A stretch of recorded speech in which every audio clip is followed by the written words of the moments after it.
Hola, un saludo a todas las personas que nos estáis siguiendo en directo esta emisión del programa 30 Minutos en los canales de Twitch, de Twitter, de YouTube, de LinkedIn y de Facebook. Y también a todas aquellas personas que nos veréis posteriormente en el canal de YouTube o bien os escucharéis en el formato podcast a través de las plataformas de iVoox, Spotify, Apple Podcast y Google Podcast.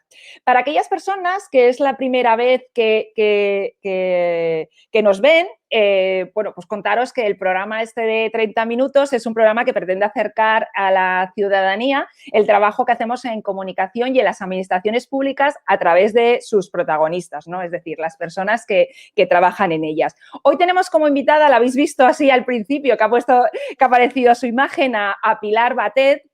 Pilar Batet es la jefa del Servicio de Contratación y de Compra Pública de la Diputación de Castellón y es todo un referente en la contratación en el sector público. Tiene un blog, La Parte Contratante, que yo creo que es un imprescindible, ¿no? Pues para saber todo lo que pasa en este ámbito y en esta temática y el cual os recomiendo. Y bueno, en primer lugar, Pilar, bienvenida y muchas gracias por estar aquí. Pues nada, encantada, Amalia, de estar conversando con una amiga 30 minutos. Pues muchas gracias por aceptar la invitación. Y yo siempre comienzo este espacio haciendo la misma pregunta a las personas que participan en él. Y es, ¿a qué te dedicas o qué se dedica el servicio de contratación y de compra pública bueno, en este caso de la Diputación de Castellón? ¿Qué es lo que hacéis? Bueno, pues en contratación no solo adquirimos productos, prestamos servicios, realizamos obra, sino que además la contratación pública se entiende ahora siempre referida a un ámbito estratégico, es decir, hacer política pública. La contratación pública es un instrumento y como tal tiene que servir pues para mejorar la calidad de vida del ciudadano. ¿Cómo? Pues incorporando cláusulas sociales, cláusulas medioambientales, cláusulas de innovación. ¿Qué es lo que se contrata, no? Pues a modo de ejemplo, pues igual adquirimos los bolígrafos y el papel que utilizamos en las administraciones públicas, como el servicio de limpieza de las dependencias, la vigilancia de las dependencias, el suministro de energía eléctrica, la recogida de residuos que va directamente a la ciudadanía, pues la contratación del servicio de agua potable, etcétera. Sin duda abarca, bueno, pues todas las necesidades que tienen los ciudadanos, ¿no? Pero la parte, esa digamos es la parte de cara al exterior, pero para las personas que trabajamos en las administraciones públicas, en los últimos tiempos la contratación se ha convertido en casi un quebradero de cabeza, ¿no? Porque ha cambiado el sistema de contratación, todos los tipos de contratos. ¿Puede ser que hemos pasado de un sistema de contratación en el que había más relajación, no sé si más relajación a la hora de contratar o es la sensación de que es todo como más burocrático, que tenemos más procedimientos, más procesos y todo es más complicado? A ver, ¿qué nos puedes decir al respecto? No, sí, la contratación pública es complicada. Es muy complicada. Y igual que utilizar la plataforma del sector público para licitar electrónicamente, que es como hay que licitar, pues es complicado. Entonces, yo creo que se necesita personal especializado haciendo esas funciones.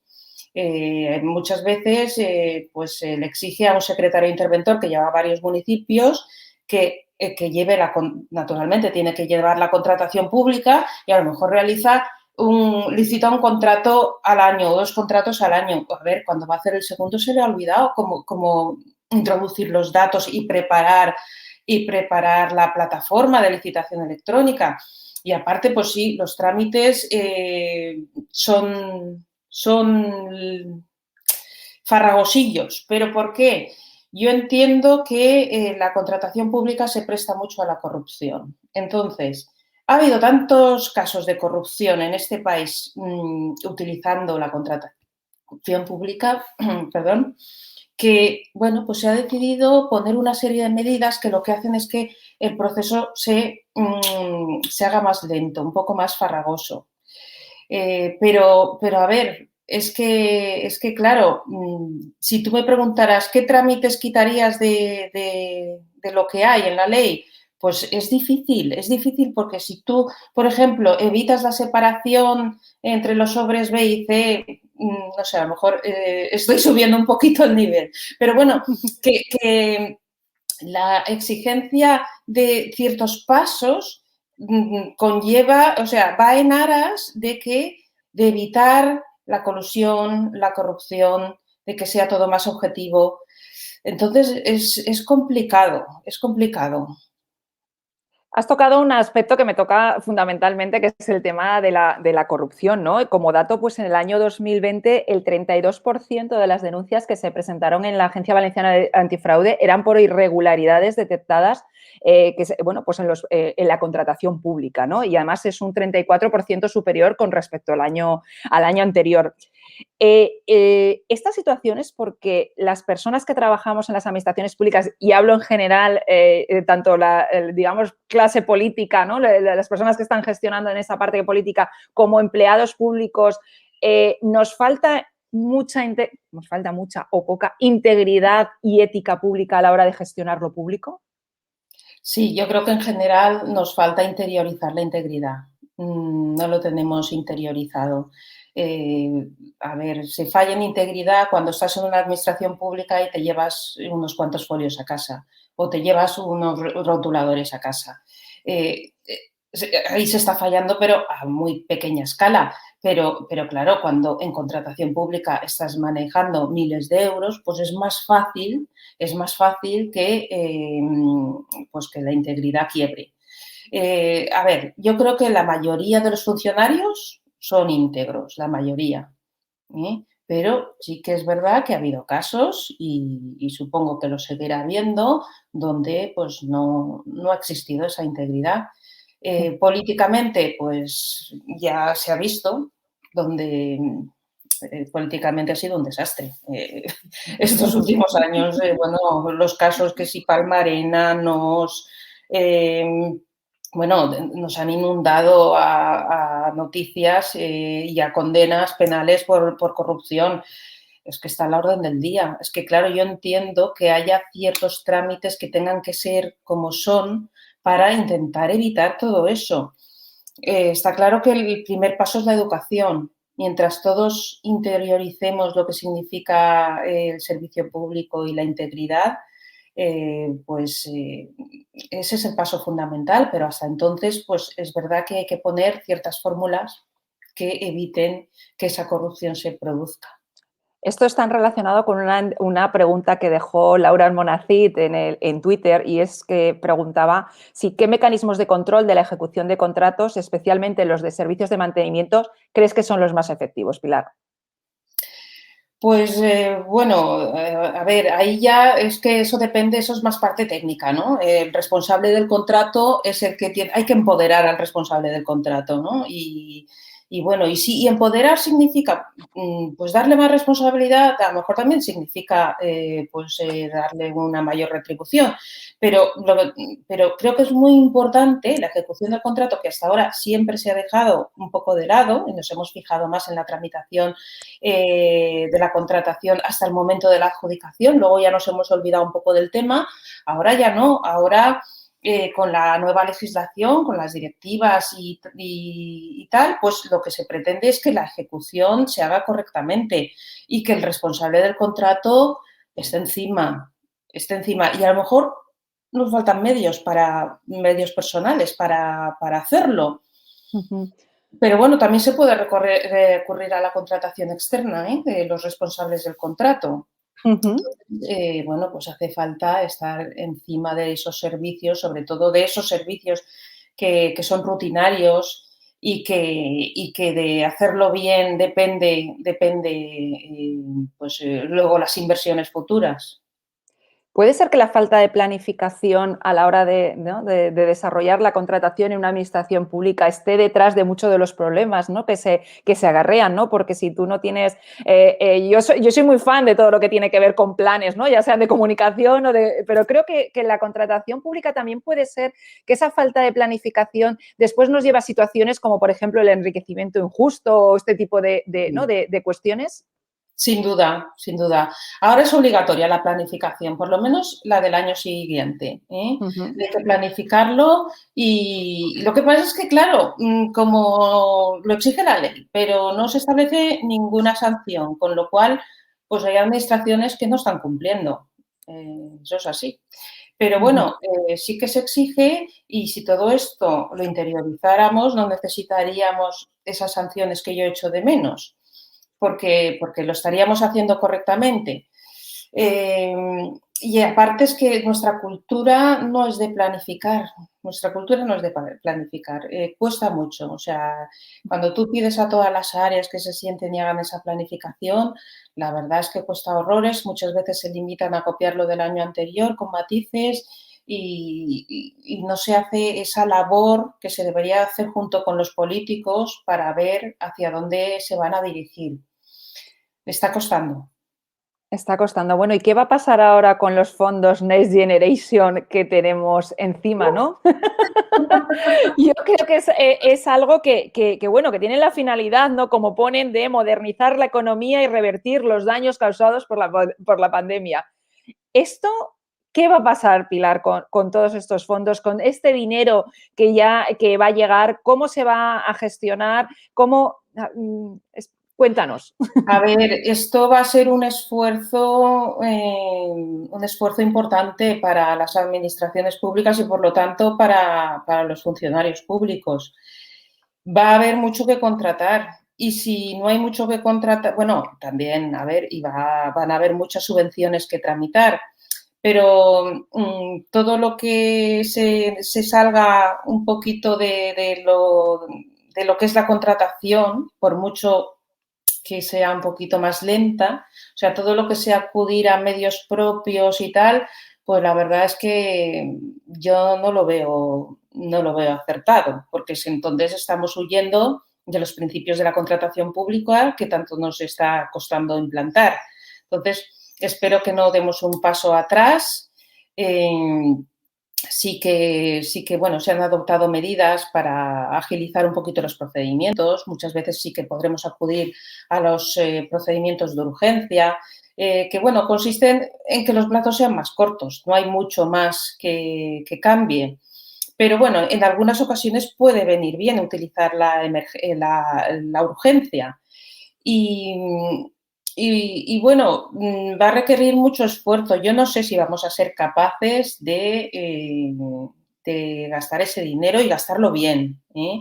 Y hay que gastarlo bien, porque nosotros tenemos experiencia y nos han llegado descertificaciones de la Unión Europea, o sea, sanciones por no haber utilizado bien la legislación contractual.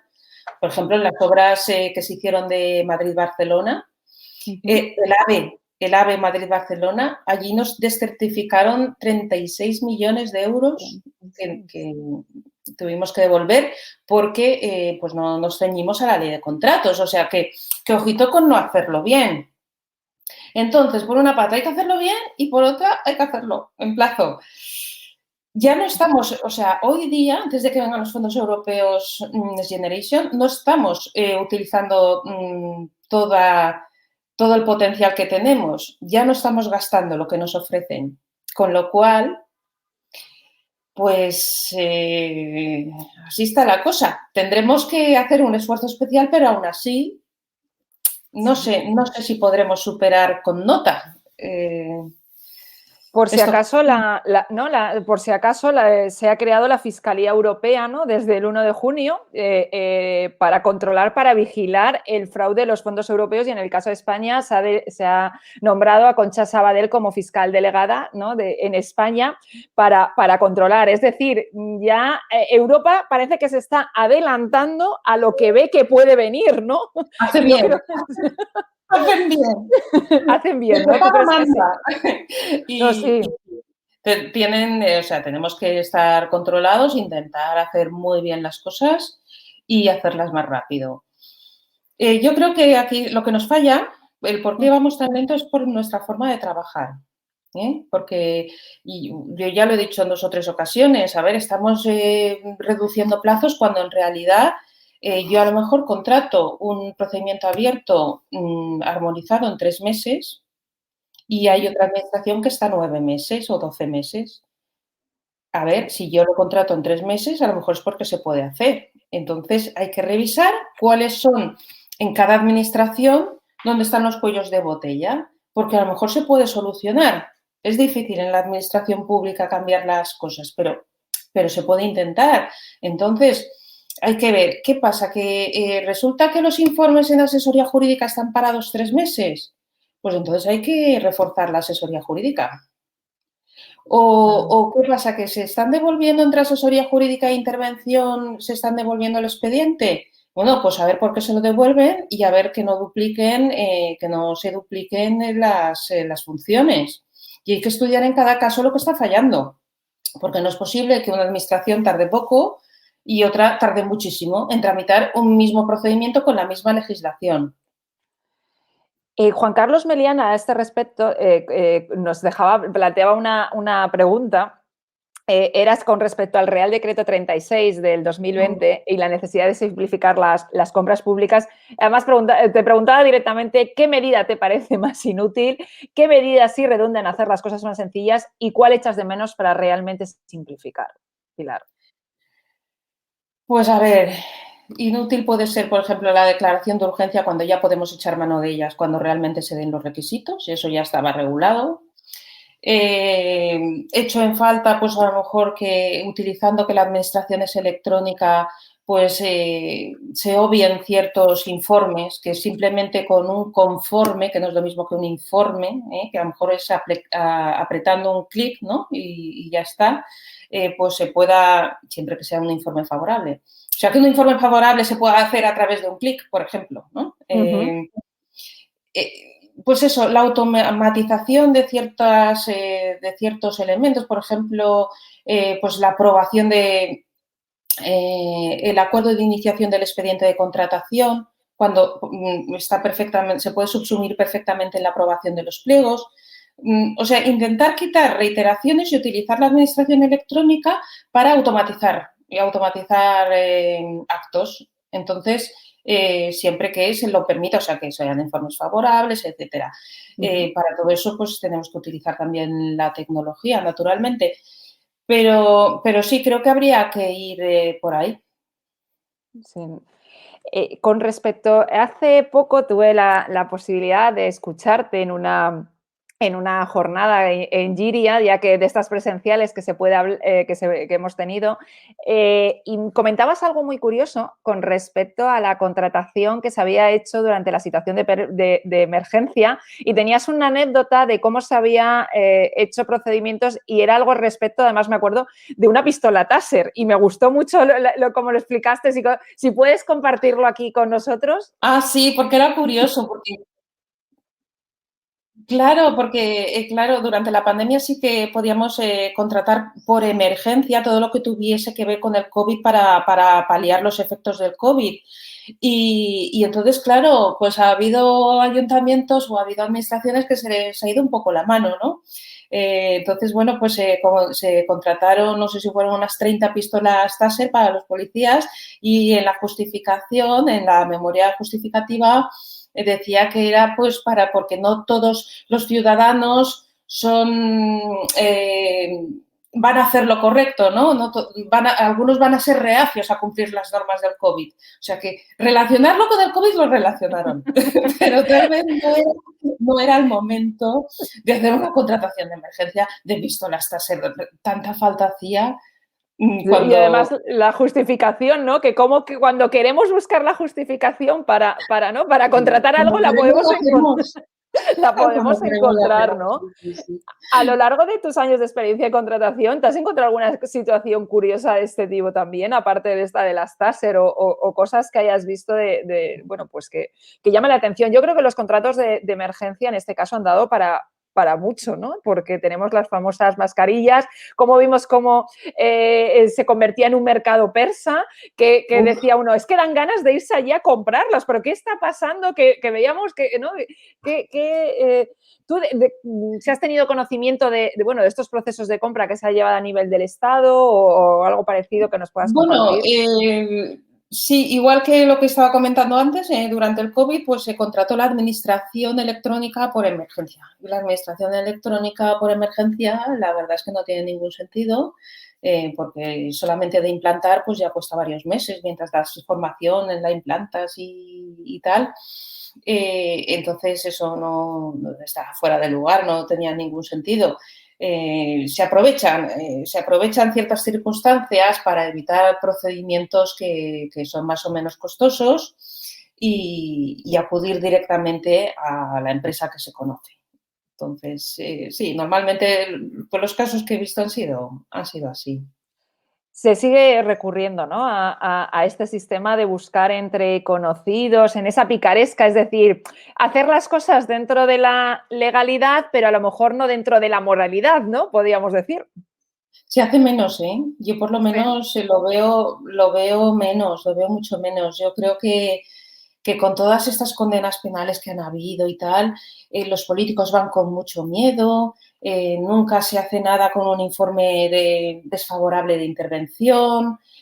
Bueno, habrá casos, a lo mejor nos está oyendo alguien o nos oye posteriormente y dice, ¿cómo que no? Mi administración se sigue haciendo igual. Bueno, puede haber algún caso, pero yo creo que en general sí que hay más miedo y más concienciación y bueno, pues se acude menos a lo conocido. Quizás hay Pero una diferencia, Pilar, entre las grandes administraciones y los pequeños ayuntamientos, ¿no? En ese aspecto, ¿no? sí, bueno, sí, pero desde luego es más difícil, es más difícil. Ahora lo que se quiere utilizar mucho por los pequeños ayuntamientos son los contratos menores, porque con los contratos menores, claro, con la iglesia hemos tocado. hemos entrado con el totum, Tema estrella. el tema estrella. Claro, a los ayuntamientos pequeños les encantan los menores, pero además no, a ver, no porque se vayan a llevar nada. Es otro, no es una corrupción gorda, ¿no? ¿no? No se van a llevar dinero. Simplemente lo que muchas veces lo que se pretende es repartir. Pero claro, ¿repartir a quién? Pues a los afines. Entonces, claro, eso hay que evitarlo. Ahí sí que hay una lucha, una pugna, porque se redujo mucho el contrato menor con, la nueva ley de contratos del sector público, pero tuvieron que recular porque, bueno, hubo una presión insoportable de pequeños ayuntamientos, etcétera. En algunos casos porque no estaban preparados para contratar, pero en otras porque se les quitaba esa facultad de dar, o sea, de que el negocio se quede en el pueblo. En el Porque, pueblo, claro, claro. la ley de contratos no permite valorar de ninguna manera positivamente el arraigo territorial. Entonces no se puede premiar que se sea del municipio, que se sea ni de la provincia, ni de la comunidad autónoma, ni de España. O sea, tiene que ser igualdad para la Unión Europea. Entonces, claro, sí que se pierde mucho, la empresa local ejerce mucha presión para que el negocio que haya en un ayuntamiento se quede en el municipio. Y algunas veces se podrá conseguir y otras no. Pero bueno, el hecho de que debamos de hacer lotes en la contratación pública, esa es la forma idónea de conseguir que muchos contratitos se queden en la pyme de la zona. Ese es el sistema que tenemos, no otro. Entonces, claro, pues muchos ayuntamientos son reacios a perder la utilización del contrato menor.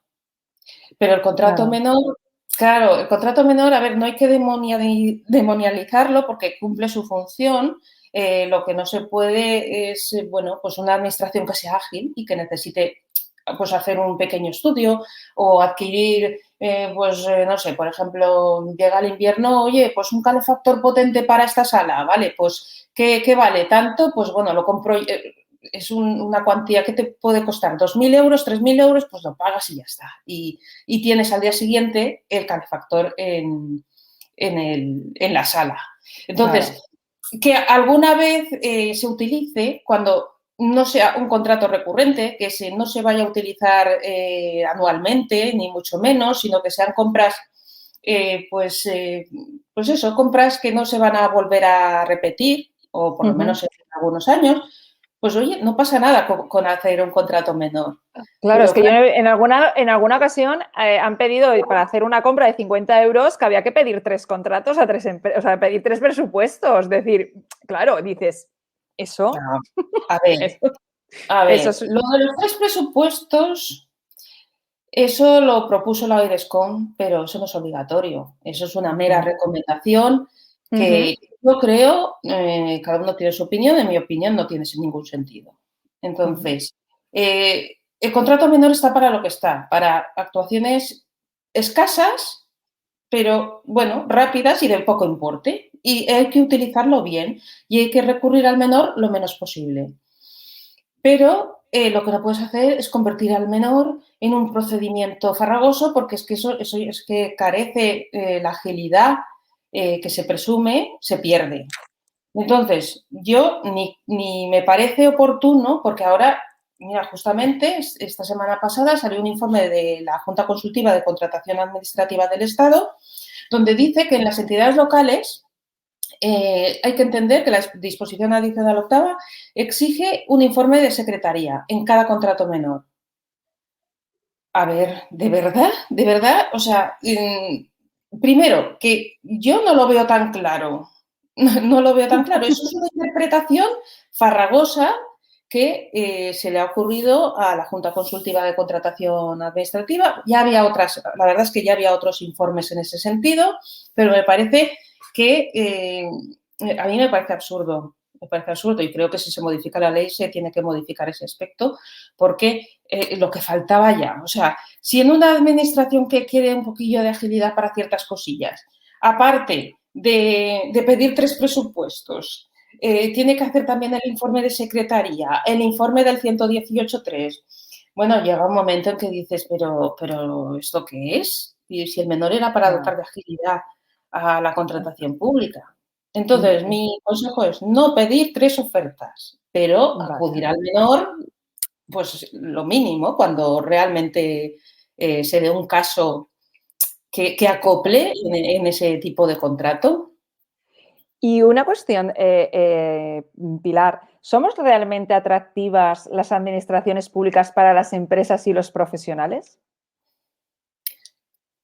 A la Hombre, hora no de sé. contratar, de tenernos como clientes potenciales, porque yo empiezo a tener experiencias de empresas a lo mejor que, ¿no? Que has llamado, oye, no, mira, yo es que con la administración, dice, porque al precio que ponéis, además le tengo que añadir el de estar tramitando y las veces que se cuelga vuestra plataforma y todo. Entonces, existe incluso, ¿no? Pues ese un poco de rechazo a la hora de querer contratar. Entonces, eso puede llevar a que perdamos también oportunidades en cuanto a tener los mejores servicios de profesionales y de empresas, ¿no? Sí, a ver, muchas empresas que no han contratado nunca con la administración, pues les cuesta dar el primer paso, porque, bueno, todo cuando lo haces la primera vez, pues cuesta mucho más. Y entonces, enfrentarse a la plataforma del Estado o a otra plataforma privada y además leerse los pliegos que algunas veces tienen 100 páginas, 100 páginas y además difíciles de leer, farragosos, con fórmulas polinómicas. A ver, todo eso tira para atrás a cualquiera. Entonces yo entiendo que muchas empresas digan, no, yo no me quiero meter ahí porque no tengo gente para ello. Pues lo puedo entender. Una vez te metes no es tan difícil, ¿vale? Porque los pliegos al final, cuando te lees varios, pues más o menos sabes ya dónde acudir, dónde está la particularidad de cada pliego, dónde está lo importante. Todo eso se aprende. Pero sí que es verdad que somos un poco farragosillos y que ahí tenemos que cambiar el vocabulario, tenemos que cambiar los pliegos y hacerlos más amenos.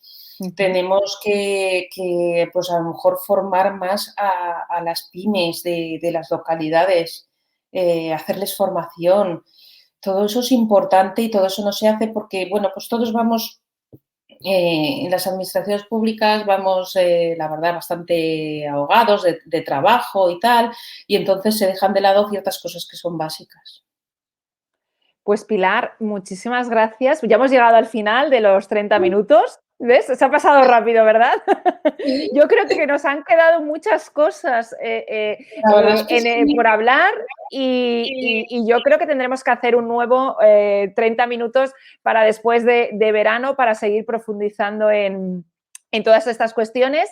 Yo simplemente a las personas que nos están viendo, que nos han visto en directo, pues darles las gracias por haber seguido la emisión y bueno, lo tienen, y para aquellas personas que no lo hayan podido ver, lo podrán ver en el canal de YouTube y también en formato podcast, como os he comentado al principio, en las plataformas de iVoox, Spotify, Google Podcast y Apple Podcast. Y Pilar, darte las gracias. Si quieres decir alguna cosa más antes de finalizar. No, un besito, Amalia. Pues muchas gracias a todas las personas que nos habéis seguido y bueno, pues os emplazo para próximas ediciones del programa 30 minutos y gracias por estar ahí. Un saludo.